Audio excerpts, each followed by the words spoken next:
இங்கே வருகை தந்திருக்கக்கூடிய அனைத்து இயக்க தோழர்களுக்கும், எனது தமிழ்குடி உறவுகளுக்கும், சிவகுலத்து சொந்தங்களுக்கும் எனது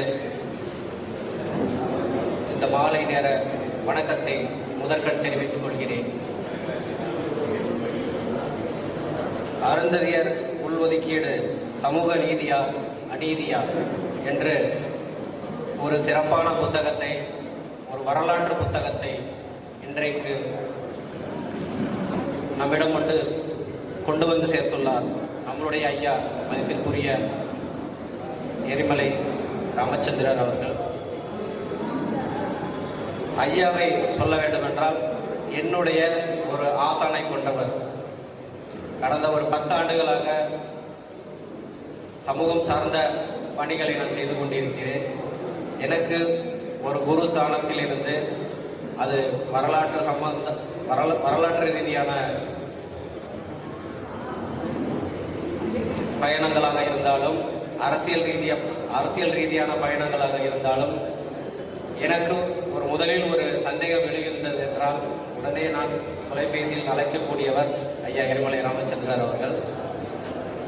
அவரை எந்த நேரத்தில் நான் ஃபோன் பண்ணி, ஐயா எனக்கு இந்த மாதிரி ஒரு இது இருக்கு, இதுக்கு என்ன பண்ணலாம், எனக்கு ஏதாவது கொஞ்சம் ஒரு ஆலோசனை கொடுங்கன்னாக்க அதை எப்படி பண்ணணும், என்ன பண்ணணும் அப்படிங்கிறத எந்த நேரத்தில் நான் தொடர்பு கொண்டாலும் அதை எனக்கு பார்த்தீங்கன்னா தெளிவாக புரிய வைப்பார். அதே போல் ஒரே ஒரு சின்ன உதாரணத்தை மட்டும் சொல்கிறேன். கொஞ்ச நேரத்துக்கு முன்னாடி நம்மளுடைய ஐயா கிருஷ்ணன் அவர்கள் பேசியிருந்தார். செம்மான் நாங்கள் தான் அப்படி என்று இருக்கக்கூடிய அருந்ததியர் சமுதாயம் தொடர்ந்து பார்த்தீங்கன்னாக்க கிளைம் பண்ணுறாங்க. அதற்கு காரணம் என்னன்னா, அவங்களுடைய நாங்கள் தமிழ் குடி தான் அப்படிங்கிறதுக்கு, அவங்களுக்கு நிலைநாட்டுறதுக்கு அவங்களுக்கு ஒரு வேர் தேவைப்படுது. ஆக செம்மான்களுடைய ஒரு தொழில் என்பது தோல் சார்ந்தது. நாங்களும் தோல் சார்ந்த தொழிலை தான் செஞ்சுட்டு இருக்கோம். அப்போ செம்மானுடைய நாங்கள் வழித்தொடர்கள் தான் அப்படின்னு நம்ம இங்கே நிரூபிச்சிட்டோம்னாக்க நாம் தமிழர்கள் தான் அப்படின்னு நம்ம இங்கே ப்ரூவ் பண்ணிடலாம்னு சொல்லிட்டு தொடர்ந்து நாங்கள் திருவள்ளுவன், அப்புறம் இன்னும் சில கட்சியில் இருக்கக்கூடிய அவங்களுடைய தலைவர்கள் எல்லாம் தொடர்ந்து பார்த்தீங்கன்னா பொதுத்தளத்தில் பேசிட்டு இருந்தாங்க. அந்த சமயத்தில் செம்மான்களை தேடி கிட்டத்தட்ட இன்னைக்கு வாழ்ந்துக்கிட்டு இருக்காங்க. திருநெல்வேலியில் பாளையங்கோட்டை பகுதிகளில் செம்மான்கள் வாழ்ந்துட்டு இருக்காங்க. அவர்களை தேடி முதல்ல சென்று செம்மான்கள் பறையருடைய ஒரு கிளைக்குடி அப்படின்னு நிரூபிச்சிருக்கேன்.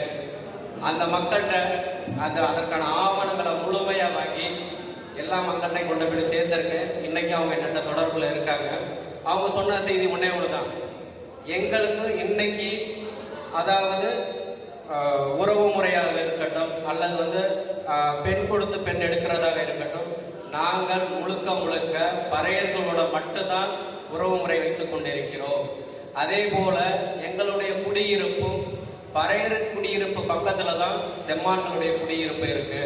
ஆக நாங்கள் பறையருடைய ஒரு கிளை குடிதான். எங்களுக்கும் அருந்ததியர்களுக்கும் எந்த தொடர்பும் கிடையாது. நீங்க பாத்தீங்கன்னாக்க நீதிமன்றத்தை நாடுனாலும் நாங்க உங்க கூட நின்று நாங்க பறையருடைய கிளை கூடி எங்களுக்கும் அருந்ததியருக்கும் தொடர்பு இல்லைன்னு சொல்றேன்னு சொல்லி அன்னைக்கு ஒரு வாக்குறுதியை கொடுத்தாங்க.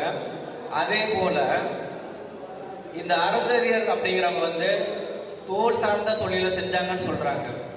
அதாவது செம்மான்களுக்கு அவங்களுக்கு உள்ள ஒரே ஒரு வித்தியாசம், செம்மான்கள் தோலை வைத்து ஒரு புது கருவிகளை, புது ப்ராடக்டை பார்த்தீங்கன்னா கிரியேட் பண்ணாங்க.